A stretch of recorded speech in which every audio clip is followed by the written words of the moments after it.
우리 성가들을 위해서 우리 다시 한 번만 박수 한번 할까요? 네.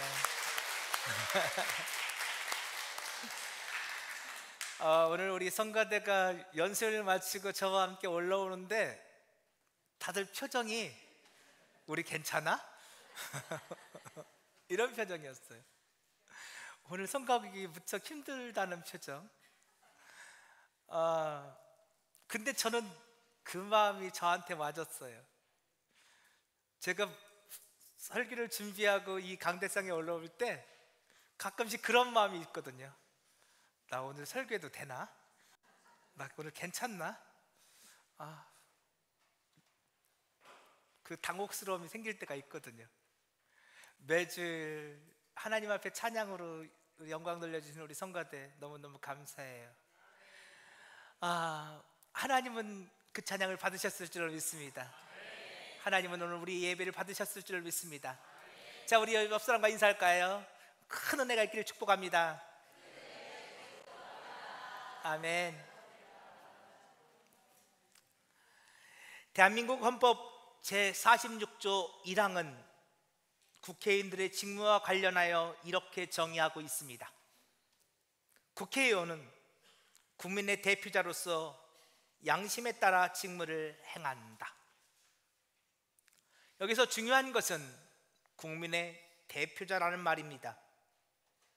국회의원은 한 사람 한 사람이 국민을 대표하는 독립적인 헌법기관입니다. 그러므로 그들이 어떤 당에 속해 있든 그들의 삶이 어떠하든지 간에 그들의 양심에 따라 충실히 자신의 직무를 수행해야 합니다. 제가 오늘 국회 이야기를 하는 이유는 교회도 이와 비슷하기 때문입니다. 국회의원 한 사람 한 사람이 독립적인 헌법기관이듯이 성도 한 사람 한 사람이 독립적인 하나님의 성전이며 교회입니다. 여러분 한 사람 한 사람이 교회라는 사실을 기억하십시오. 에베소서 2장은 오늘 우리에게 이렇게 말하고 있습니다. 그때는 오늘 우리가 예수와 상관없었던 때를 말합니다. 예수 없이 살았었을 때에, 하나님도 없는 것처럼 살았었을 때에, 그러니 하나님의 약속 이런 거 관심 없었던 때입니다. 그러니 이스라엘 나라 밖에 있었던 이 말씀은 그들이 천국 백성이 아니라는 말입니다. 그들은 하나님 나라에 대한 관심도 없었고 천국 백성들이 아니었을 때입니다. 예수를 믿지 않았고 하나님도 알지 못했고 하나님의 약속도 알지 못했고 하나님 나라도 알지 못했던 그때에, 바로 그때는 또한 에베소 2장을 보면 그때는 우리들이 세상 풍조를 따라 살 때입니다. 공중못에 잡은 마귀를 쫓아 살아갈 때였으며 내 육체와 마음이 원하는 대로 그 육체와 마음의 원함을 쫓아서 삶을 살아가고 있었던 때입니다. 바로 그때에 긍휼이 풍성하신 하나님께서 우리를 사랑하셨습니다. 그 사랑으로 오늘 우리를 찾아와 주셨습니다. 그리고 그 사랑으로 저 십자가에서 우리를 대신하여 죽어 주셨습니다. 그리고 그의 죽음과 부활을 통하여 오늘 우리를 구원해 주셨습니다. 국회의원은 양심에 따라 자신의 직무를 수행해야 합니다. 그러하듯 성도는 예수를 믿는 믿음 안에서 살아가야 합니다. 국회의원은 양심에 따라, 우리는 믿음 안에서입니다. 성도는 십자가에 못 박혀 죽은 예수가 나의 구세주라 믿습니다. 우리가 지금까지 살펴왔던 것처럼 지난 날에는 그런 예수가 싫었습니다. 너무나 무능력한 모습으로, 너무나 연약한 모습으로 십자가에서 세상 왕들에게 채찍을 당하고 매를 맞고 조롱을 당하고 허무하게 죽어버리는 그런 예수, 나의 메시아로 인정할 수 없었습니다. 그런데 이제는 아닙니다. 이제는 그 십자가에서 죽은 예수가 나의 구원자로, 메시아로 믿어집니다. 예수의 십자가의 죽음은 나의 죄를 대신하는 죽음이었으며, 예수님의 부활은 나의 부활이었음이 믿어지기 시작합니다. 말씀을 준비하는데 찬양이 한 곡 생각났습니다. 언젠가도 여러분과 함께 불러봤던 기억이 있는 것 같은데요, 우리 다시 한번 함께 불러보았으면 좋겠습니다. 우리 안 됐나 보네. 저 전달이 안 됐나 봅니다. 그러면 나중에 봅시다. 우리 반주자님 어디 가셨나요? 이 찬양을 보면 좀 후렴 좀 보여주실래요? 가사를?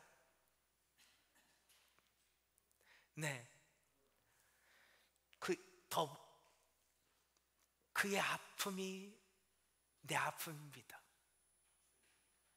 그의 죽음이 내 죽음입니다. 예수님의 그 죽음이 나의 죽음이라 고백되어집니다. 그러기에 예수님의 부활도 내 부활이라 고백되어집니다. 그들이 누굽니까? 그렇게 고백하는 사람들이 바로 교회입니다. 그렇게 고백하는 사람들이 성도입니다. 그리고 그렇게 고백하는 사람들 한 사람 한 사람이 모여서 교회 공동체를 이루게 됩니다. 다시 에베소서 2장을 보겠습니다. 에베소서 2장을 보면 성도는 성령 안에서 지어져 갑니다. 그들은 그렇게 연결되어서 하나님이 거하시는 하나님의 처소, 하나님의 성전으로 그렇게 만들어져 갑니다. 그들이 교회입니다. 오늘 우리 안에 누가 계셔요? 하나님이 계십니다. 오늘 우리 안에 누가 계셔요? 예수님이, 성령님이 계십니다. 그래서 주님은 오늘 우리를 향하여 너희는 나의 처소라 말씀하시며, 그래서 주님은 너희는 나의 성전이라 말씀하십니다. 우리는 그렇게 함께 모여 하나님의 교회 공동체로 만들어가는 것입니다. 오늘 본문은 그렇게 만들어져가는 교회 공동체에 대해서 설명해 주고 있습니다. 자, 디모데후서 2장 20절 우리 한 목소리로 한번 읽어보겠습니다. 시작. 큰 집에는 금그릇과 은그릇뿐 아니라 나무그릇과 질그릇도 있어 귀하게 쓰는 것도 있고 천하게 쓰는 것도 있나니. 아멘. 큰 집, 크게는 하나님의 나라를 말합니다. 그리고 작게는 교회 공동체를 말합니다. 이 교회 공동체 안에, 하나님의 나라 안에 그릇들이 있습니다. 자, 근데 여러분의 눈에 무엇이 눈에 띄입니까? 그릇에 재료가 뭔지가 눈에 보이지 않습니까? 무엇으로 만들어져 있는 그릇이냐? 금으로 만든 금그릇이 있고, 은으로 만들어진 은그릇이 있고, 나무로 만들어진 나무그릇이 있고, 흙으로 만들어진 흙그릇이 있습니다. 그래서 많은 성도들이 이렇게 말합니다. 한번 따라해 볼래요? 이왕이면. 그렇죠? 이왕이면 무슨 그릇? 그렇지. 이왕이면 금그릇이야지. 예? 그래서 예전에 우리 어머님네들은 그렇게 기도하셨 있어요. 하나님, 우리 아들 목사 만들어 주세요. 요즘은 그렇게 기도하신 분들 안 계신 것 같아요. 그죠? 근데 예전에는 막 우리 아들 또 이렇게 기도하셨어요. 하나님, 우리 남편 장로 만들어 주세요. 이왕 신앙생활 할 바에야 장로 돼야지.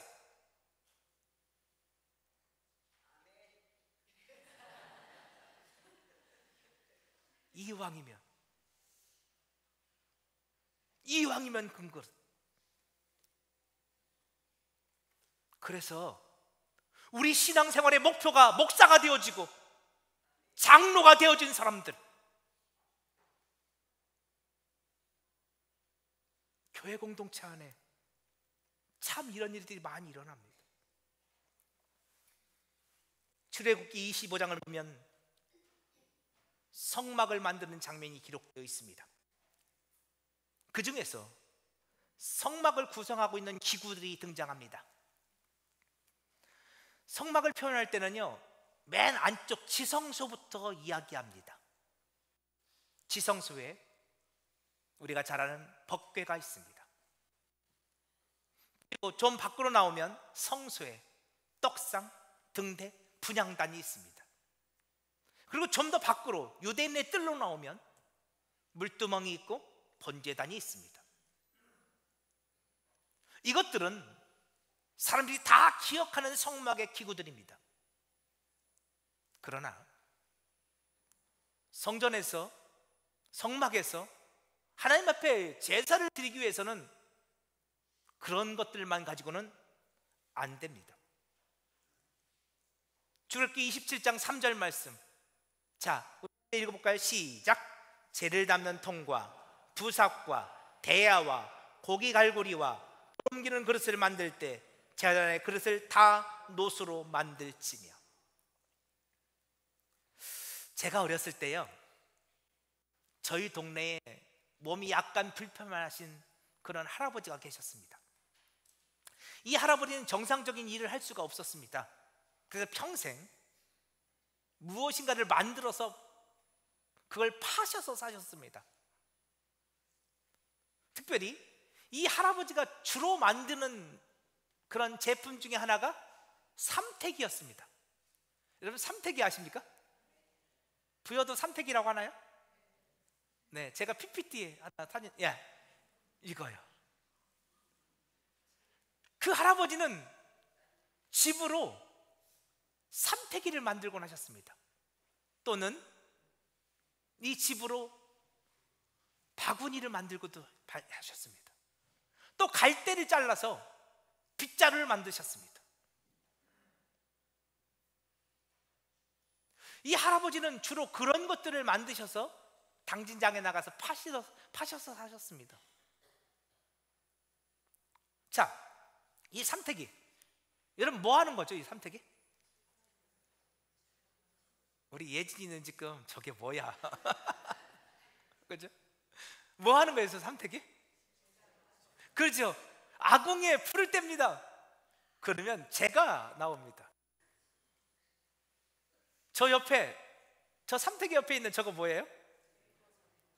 저희 동네에서는 고무래라고 했어요. 고무래. 네, 고무래. 저걸로 재를 긁어가지고 삼택에 담습니다. 그래서 가져다 버리죠, 그렇죠? 근데 그 일이 너무너무 중요해요.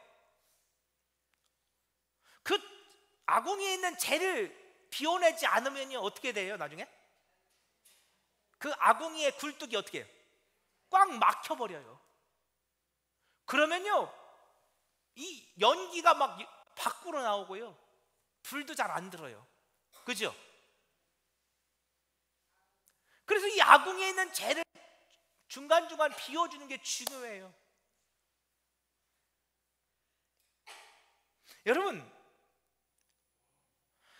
성전도 마찬가지예요. 성전에 우리가 잘 아는 그런 성구들이 많습니다. 그러나 성전 안에서 하나님 앞에 온전한 예배를 드리기 위해서는 우리 눈에 잘 보이지 않는 성전의 기구들도 있어야 했습니다. 송아지를 잡습니다. 여기 나와 있지 않지만 송아지를 잡으려면 칼이 있어야 되겠죠.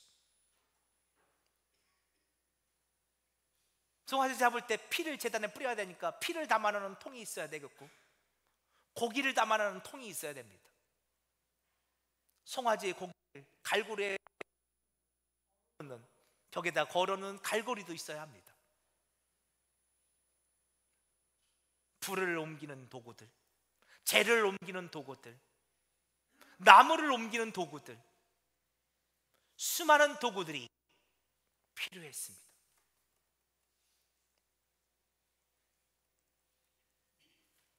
그런데도 사람들은 이왕이면 법궤가 좋다고 말할지도 모릅니다. 이왕이면 나는 법궤처럼, 번제단처럼, 등대처럼, 떡상처럼, 분향단처럼, 물두멍처럼 사용되기를 원합니다.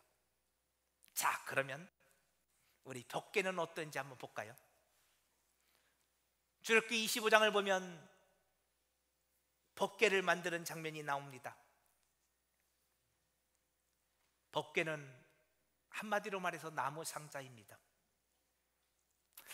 겉으로 볼 때는 금으로 뒤덮여 있어서 번쩍번쩍 금처럼 보이지만 실상 법궤의 속은 나무입니다. 오늘 성경에는 조각목으로 번역되어 있는데요, 다른 성경에는 씨띠나무라고 번역되어 있습니다. 이건 히브리어 슈타라는 단어에서 나왔는데요, 히브리어 슈타는 쇼페드라는 단어에서 또 나왔습니다. 여러분, 쇼페드가 뭔지 아십니까? 쇼페드는 찌르다, 채찍질하다, 매질하다라는 뜻을 갖고 있습니다. 이 슈타는요, 이 조각목은요, 찌르는 나무입니다. 여러분 사진 보십시오. 저 나무가 시띠나무입니다. 사진의 배경을 잘 보십시오. 주변에 나무가 한 그루나 있습니까? 없습니다. 목사님 일부러 저런 나무만 찍어 오신 거 아니에요? 아니요. 시띠나무는 저렇게 자랍니다. 광야 한복판, 혈혈단신, 그곳에 서 있습니다. 저는 광야를 2번 걸어봤습니다. 첫 번째 광야를 걸었을 때 그때 광야의 온도가 48도였습니다. 온도계를 갖고 간 건 아니고요, 제가 가지고 있던 스마트폰에 48도라 온도가 찍혔습니다. 광야는 그런 곳입니다. 40도, 때로는 50도를 넘어가는 곳이 광야입니다. 5분만 서 있어도 숨이 턱턱 막힙니다. 이 시띠나무는 그런 곳에 서 있습니다. 이 시띠나무의 온몸은 저렇게 가시로 뒤덮여 있습니다. 그래서 이 시띠나무는 슈타입니다. 찌르는 나무입니다. 가시나무입니다. 아까 먼저 나무 사진 좀 더 보여주시죠. 이 나무는 이렇게 구불구불 구부러져 있습니다. 온몸이 가시로 뒤덮여 있습니다. 누군가 건드리기만 하면 찔러버릴 것 같은 그런 나무가 시띠나무입니다. 그렇지만 시띠나무에게도 할 말은 있습니다. 아까도 말씀드렸듯이 저 시띠나무는 광야에 있습니다. 40도 50도에 육박하는 그 광야 한복판에 있습니다. 그것도 혈혈단신 홀로 서 있습니다. 광야에 뜨거운 모래바람이 불어옵니다. 아무도 막아줄 나무가 없습니다. 이 시띠나무는 그 광야의 모래바람을 홀로 다 막아내야 합니다. 뜨거우면 뜨거운 대로, 모래가 거칠게 불어오면 거치는 대로 그렇게 막아내야 합니다. 광야는 물 한 모금 찾기 어려운 곳이지요. 이 시띠나무는 처음부터 그 광야에 뿌리를 내려야 했습니다. 태어날 때부터 그의 인생은 광야였습니다. 물 한 모금을 얻기 위해요, 시띠나무는 땅속 깊이 뿌리를 박아야 했고, 새벽이 되면 새벽 이슬을 머금기 위해요, 그는 최선을 다해 이파리를 내밀어야 했습니다. 그 삶이 얼마나 고단했는지, 그 삶이 얼마나 힘들었는지, 살기 위해 몸부림치면 그의 삶은 너무도 고단했습니다. 그러다 보니 삐뚤어졌습니다. 그러다 보니 그에게 옹이가 생겼습니다. 그러다 보니 그에게 가시가 생겼습니다.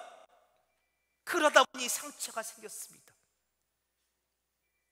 여러분, 이 씨띠나무, 이 시타는, 이 가시는 저와 여러분을 상징하고 있습니다. 태어날 때부터 우리의 삶은 고단했습니다. 어떻게든 살아내려고 몸부림쳤습니다. 어떻게든 내 자리 지키려고 최선을 다했습니다. 목마르고 배고프고 외롭고 쓸쓸하고 인생의 거친 바람이 불어올 때마다 그 바람을 홀로 다 맞아내며 너무너무 힘겨웠습니다. 그러다 보니 어느 순간 내 마음이 비뚤어졌습니다. 어느 순간 내 안에 가시가 삐쭉삐쭉 나 있음을 발견했습니다. 그 가시가 다른 사람만 찌르는 것이 아닙니다. 나도 찔러옵니다. 그 삐뚤어진 마음이 다른 사람만 힘들게 하는 것이 아닙니다. 나도 힘들게 합니다. 나도 그걸 합니다. 그런데 안 됩니다. 내 안에 얼마나 많은 가시가 있는지, 내 안에 얼마나 삐뚤어진 마음들이 많은지, 내 안에 옹이가 얼마나 많은지. 그런데 하나님은 그 씨띠나무를 사랑하셨습니다. 가시가 있다고, 옹이가 있다고, 삐뚤어졌다고 아무도 쳐다보지 않는 그 광야의 나무, 그 씨띠나무. 그런데 주님은 그 나무를 쓰겠다 하셨습니다. 그 삐뚤어진 나무를 켜서 판자를 만듭니다. 똑바를 리가 없지요. 구불구불. 중간중간 옹이가 있습니다. 가시도 있습니다. 주님은 그것들을 다 제거하시고 그 씨띠나무로 나무 상자를 만듭니다. 백향목으로 만드셨으면 훨씬 더 쉬웠을 겁니다. 우리들이 아는 그런 좋은 향기나는 나무로 만들었으면 훨씬 그 벽계에서 좋은 향기도 나고 더 튼튼하고 좋았을 겁니다. 그런데 주님은 굳이 그 씨띠나무로 벽계를 만들겠다 하십니다. 그리고 그 나무에다가 금을 입히십니다. 그렇게 만들어진 나무 상자가 법궤이고 번제단입니다. 자, 오늘 본문 디모데후서 2장 20절 다시 한번 볼까요? 우리 눈에 금그릇, 은그릇이라는 단어가 눈에 띄고 또 하나 귀하다, 천하다라는 단어가 눈에 보입니다.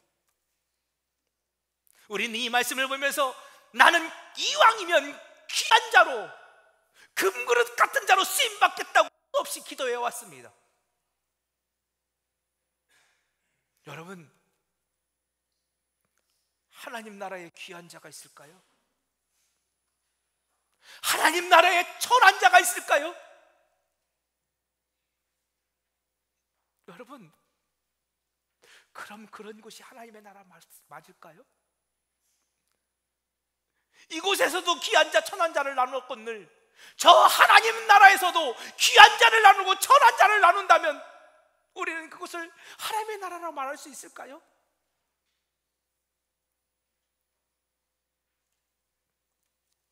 이 앞을 한번 봐주실래요? 진품입니다. 국보 68호 고려청자 매화병입니다. 그리고 반대편에 있는 컵은 다이소에서 파는 몇천 원짜리 컵입니다. 자, 여러분이 물을 한 잔 드시려 합니다. 여러분 어떤 걸로 물을 드시겠습니까? 이왕이면 폼나는 저 고려청자 국보 68호로 드시겠습니까?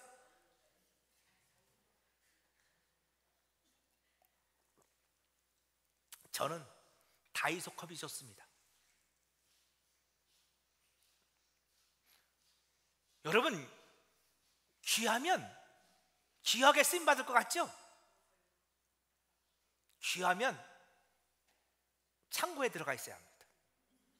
진열장에 들어가 있어야 합니다. 저 부여 박물관에 가 있어야 합니다. 그죠?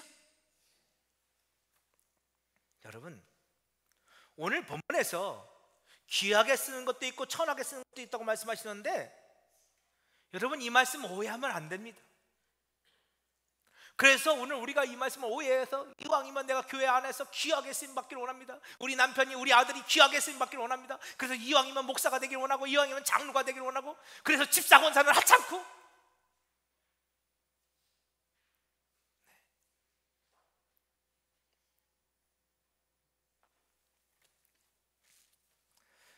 이 말씀은 이렇게 바꾸면 이해하기가 쉽습니다. 하나님 나라에는 금그릇, 은그릇, 나무그릇, 질그릇이 있습니다. 네, 맞습니다. 사람들이 볼 때 귀하게 보이고 천하게 보이는 그런 사람들이 있습니다. 우리 솔직히요, 우리 부여제일교회 안에도 야, 저분 참 그저 세상적으로 나가고 많이 배웠고 많이 가졌고 귀해 보이죠. 근데 저분은 아무것도 가진 것도 없고 못 배웠고 천해 보이지 않습니까? 교회 공동체는 그런 사람들이 모여 있습니다. 그런데요, 교회 공동체는 그런 것으로 사람을 구분하는 공동체가 아닙니다. 오늘 이 귀하게 쓰는 것도 있고 천하게 쓰는 것도 있다는 말씀은 그런 말씀이 아니라 쓰임받는 그릇이 있고 쓰임받지 못하는 것이 있다는 말씀입니다. 금그릇이라 쓰임받을 수 있는 거 아닙니다. 나무그릇이라, 흙으로 만드는 질그릇이라 쓰임받지 못하는 것이 아닙니다. 교회 공동체는 그런 것으로 사람을 나누는 공동체가 아닙니다. 많이 배웠다고 존귀하고, 못 배웠다고 하찮고, 많이 가졌다고 존귀하고, 못 가졌다고 하찮고. 교회 공동체는 그런 것으로 세상을 구분하는 공동체가 아닙니다. 그러면 교회 공동체는 어떻게 사람을 바라보며 사용하게 될까요? 자, 보세요. 21절 우리 보겠습니다. 우리 같이 한번 읽어보겠습니다. 시작. 그러므로 누구든지 이런 것에서 자기를 깨끗하게 하면 귀 쓰는 그릇이 되어 거룩하고 주인의 쓰심에 합당하며 모든 선한 일에 준비함이 되리라. 아멘. 하나님이 어떤 그릇을 쓰신다고요? 금그릇이요? 깨끗한 그릇이요. 그런데 문제가 있어요. 여러분, 우리 어떻게 깨끗해집니까? 좋아요. 깨끗한 그릇 쓰시겠다. 아, 맞아. 깨끗해져야지. 어떻게 깨끗해집니까? 그래서 착하게 살면 됩니까? 선하게 살면 됩니까? 열심히 기도하고 열심히 예배 참석하고 그럼 깨끗한 그릇입니까? 요한일서 1장 7절 우리 빨간 글씨 한번 읽어보겠습니다. 시작. 예수의 피가 우리를 모든 죄에서 깨끗하게 하실 것이요. 아멘. 오늘 우리가 어떻게 깨끗해집니까? 주님의 보혈입니다. 주님의 보혈에 능력이 있습니다. 그 피는 오늘 우리를 모든 죄와 허물 가운데 오늘 우리를 깨끗게 하십니다. 어떤 그릇이 깨끗한 그릇이라고요? 예수의 피로 씻음 받은 것입니다. 모두 씨띠나무와 같습니다. 온갖 상처와 아픔으로 구불구불 삐뚤어져 있습니다. 수많은 옹이가 있고 수많은 가시가 삐쪽삐쪽 나 있습니다. 우리 안에는 나도 싫은 내 모습이 있습니다. 그렇죠? 여러분 안에도 있을 겁니다. 나 정말 이런 모습 너무 싫어. 나 이렇게 살고 싶지 않아. 그런데 그게 안 됩니다. 나도 알지 못한 사이에 내 마음이 비틀어져 있습니다. 내 안에 두려움이 생겼고, 내 안에 우울감이 생겼고, 내 안에 낙심과 절망이 생겼습니다. 누구보다도 그렇게 살고 싶지 않은데, 정말 앞으로 정말 그렇게 살고 싶지 않은데 그 상황 속에서 내가 벗어날 길이 없습니다. 그런데 주님께서 그들 가운데 피를 뿌려주십니다. 찌뜸나무에 하나님께서 금을 입혀주시듯이 그 상처난 눈을 우리들, 죄로 가득한 눈을 우리들 가운데 주님의 피를 뿌려주시고, 이제 너는 내 사랑하는 자녀라 말씀하시는 것입니다. 그런데 놀라운 일이 생기기 시작합니다. 주님이 피를 뿌려주셨을 때 내 안에 있는 옹이가 빠지기 시작합니다. 내 안에 있는 가시가 빠져나가기 시작합니다. 이제 내 안에서 가시가 보여지지 않고 예수가 보이기 시작합니다. 저는 이것이 교회라 믿습니다. 요한복음 15장 보겠습니다. 주님 말씀하십니다.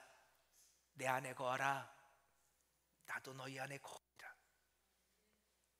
그러면서 말씀하십니다. 너희가 내 안에 거하면 열매를 맺게 될 것이다.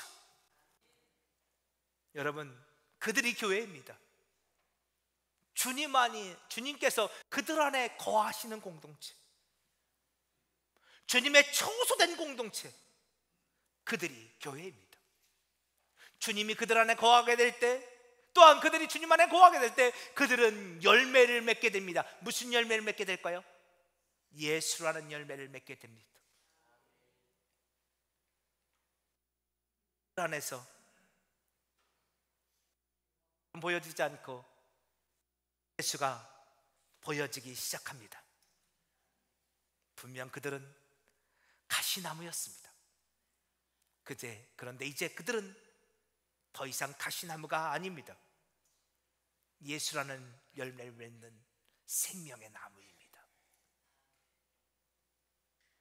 그래서 주님께서 요한복음 15장에서 놀라운 말씀을 하십니다. 요한복음 15장 15절, 주님이 뭐라 하세요? 이제 너희를 나의 종이라 말하지 않고 나를 나의 친구라 말하겠노라. 여러분, 주님은 당신의 백성들을 이제 친구라 불러주십니다. 여러분, 이게 무슨 뜻일까요? 주님은 왜 우리를 친구라 불러주실까요? 이것은 친밀함의 표시입니다. 자, 오늘 본문 21절 다시 보세요. 하나님이 쓰시기에 합당하게 준비된 그릇들이 있습니다. 어떤 그릇들이 하나님 쓰시기에 합당하게 준비된 그릇들이에요? 깨끗하게 씻긴 그릇들이죠.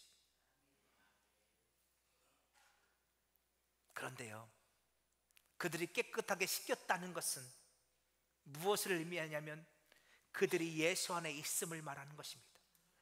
예수께서 그들 안에 있음을 말하는 것입니다.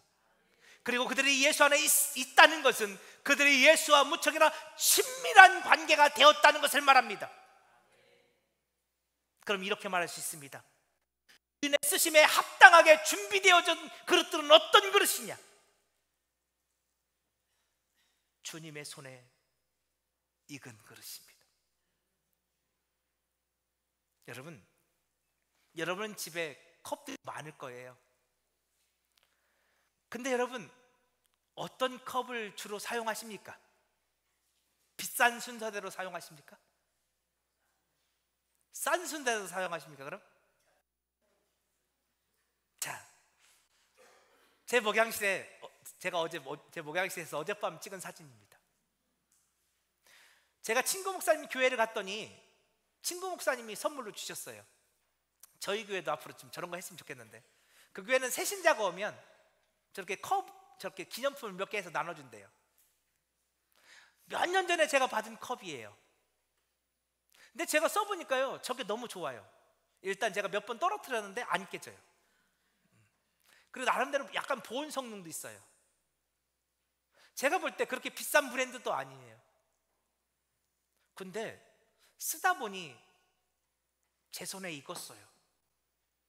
제가 목양실에서 물을 한 잔 마시려 해도, 커피나 차를 한 잔 마시려 해도 저는 저 컵으로 물이나 차나 커피를 마십니다.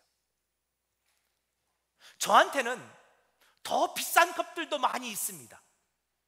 고가의 제품들, 여러분도 아시는 비싼 컵들도 많이 있습니다. 그런데 저는 이상하게 저 컵이 좋습니다. 그래서 벌써 몇 년째 저는 저 컵을 사용하고 있습니다. 여러분은 어떤 컵을 사용하십니까? 어떤 그릇을 사용하십니까? 아마 여러분도 마찬가지일 겁니다. 여러분의 손때가 묻은 컵, 여러분이 쓰기에 편리한 컵, 그죠? 하나님 쓰시기에 합당한 컵이 있습니다. 하나님이 어떤 그릇들을 사용하시기를 원하실까요? 하나님께서 말씀하실 때 하나님 저 못해요, 저 안 돼요, 그러면 하나님도 부담스러울 거요. 그런데 하나님이 말씀하실 때 아멘, 아멘, 제가 하겠습니다, 당신의 뜻에 내가 순종하겠습니다, 고백했습니다. 하나님이 다음에 또 누군가를 쓰시려 하십니다. 어떤 사람을 쓰시려 하실까요? 말하기에 편한 사람들, 부탁하기에 편한 사람들, 내가 말하면 내 말을 아멘하고 순종할 사람들. 하나님은 그런 사람들을 쓰시지 않겠습니까? 하나님과 친밀한 사람들, 하나님과 가까운 사람들, 하나님과 마음이 통하는 사람들, 하나님의 생각을 알고 하나님의 뜻을 알고 그 앞에 순종하는 사람들. 여러분, 하나님은 금그릇이라고 쓰지 않습니다. 은이라 쓰지 않습니다. 하나님은 깨끗한 그릇을 사용하십니다. 근데 그 깨끗한 그릇이라 하면 제가 생각할 때 그들은 하나님과 친밀한 자들입니다. 하나님과 가까운 자들입니다. 하나님의 생각을 아는 자들입니다. 내 원대로 마옵시고, 우리 지난주에 보았던 것처럼 하나님의 뜻대로 되기를 원합니다라고 고백하며 하나님의 말씀하실 때 아멘 순종하는 자들입니다. 하나님 쓰시기에 편한 사람들, 하나님이 말씀하시기에 편한 사람들, 내가 말하면 아멘 하는 사람들, 하나님은 그들을 쓰실 것입니다. 교회 공동체에 수없이 많은 그릇들이 있다고 말씀하십니다. 그런데 하나님은 쓰시기에 합당한 그릇을 쓰시겠다 말씀하십니다. 저는 우리 부여절 교회가 그런 교회가 되기를 원합니다. 이 땅에 교회들 많습니다. 이 땅에 교회 공동체 많습니다. 이 땅에 목사도 많고요, 이 땅에 장로님들도 권사님들도 많습니다. 그 많은 교회들 중에, 그 많은 목사들 중에, 그 많은 장로님들 중에 저는 오늘 우리 교회가 쓰임 받기를 원합니다. 하나님 쓰시기에 합당한 그릇 되기를 원합니다. 하나님의 말씀하시는 것이 편한 교회가 되기를 원합니다. 하나님의 말씀하실 때 아멘하고 순종할 수 있는 교회가 되기를 원합니다. 그래서 하나님이 언제라도 무슨 말씀을 하셔도 아멘할 수 있는 공동체 말입니다. 내가 주님의 그 크신 은혜로 구원받았음을 믿고 나 같은 죄인 살리신 그 은혜가 너무 크셔서 주님 언제라도 말씀하십시오. 무슨 말씀이라도 하셔도 됩니다. 저는 언제나 순종할 준비가 되어 있습니다. 주님 말씀만 하십시오. 제가 찌띠나무와 같은 자이지만, 제가 죄인 중에 괴수지만, 그럼에도 불구하고 저를 쓰시겠다 하신다면, 우리 부여절교를 쓰시겠다 하신다면 우리가 순종하겠습니다. 고백하고 나아가기를 원합니다. 저는 확신합니다. 오늘 우리 부여절교가 그런 교회가 될 때, 주님 쓰시기에 합당한 교회로 준비되어져 있을 때, 주님은 반드시 우리 부여절교를 부르실 것입니다. 반드시 저와 여러분을 부르실 것입니다. 그리고 오늘 우리를 통하여 주님의 역사를 만들어 가실 것이라 믿습니다. 오늘 이 시간 우리 함께 일어나 우리 함께 찬송하기 원합니다.